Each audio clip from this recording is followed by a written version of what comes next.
Hey everyone, of course, welcome to the next edition of Forum Bites. In this episode, I've got my coffee, I've got my beautiful view, and we're going to be talking about a topic that a lot of moderators forget until it's too late. What is that topic? It's about moderator succession.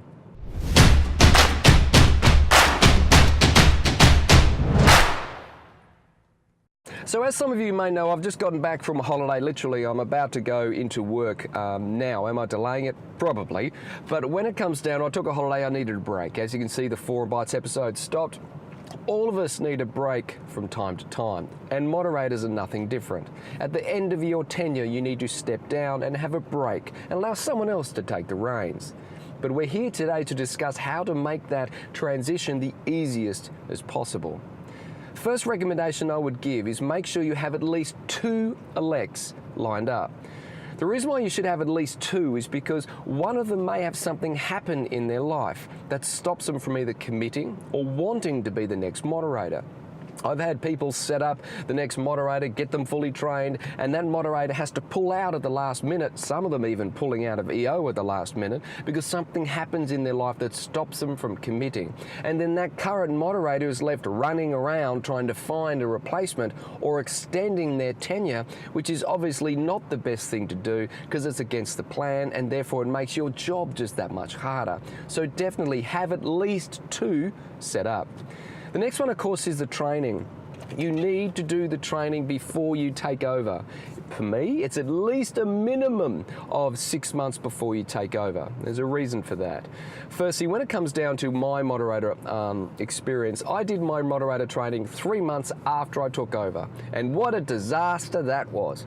I ran the forum so bad that when I went to the moderator training, I came back to my forum and apologised and extended my moderator tenure because I was so bad because I didn't know what I was doing because I didn't do the training. The thing is when you do the training early, you get to actually then plan your tenure as moderator. You then know what's expected and also how to do it. You get to bounce ideas off the current moderator instead of maybe doing the training like a week before you're taking over, and there's no time to assimilate or to plan. I know you're going to be sitting there saying, well, Rod, how do I convince someone who's really busy to actually then go to a training before they need to use it? When it comes down to the moderator training, it's more than just being a moderator. It actually teaches you how to be a better leader. See, what I did was I went to my moderator training and I sat there. It was actually in New Zealand. And I sat there and I took so many learnings from that back into my business so I could become a better leader within my business that it paid for itself even before I got any return from my forum. The moderator training teaches you how to be a better leader. That is the sell point that you can use to get people there early instead of maybe leaving it to the last minute, like I did. Don't do that. The next step, of course, is obviously having early conversations with people. Don't ask someone if they want to be a moderator and then leave it to the last minute to confirm everything's ready.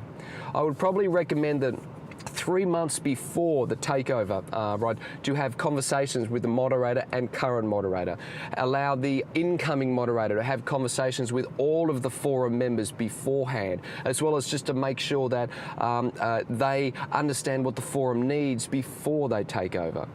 Because sometimes moderators don't talk until the last minute and suddenly one steps down, one steps up, and suddenly it's starting from scratch and no one knows what's going to be happening, which makes the forum experience very difficult. The last recommendation I would give is timing of handover. I would definitely recommend having the timing of handover around perhaps when you have your retreat. It's a perfect way for you to be able to have the outgoing moderator do a review of the previous year and the incoming moderator to do a review of the incoming year, say thank you to the previous, and everyone gets together and talks about it at the same time. I know planning that is sometimes difficult, but that is the one thing that I've seen to make it so much easier for the incoming moderator because everyone is together and everyone's on the same page from day one.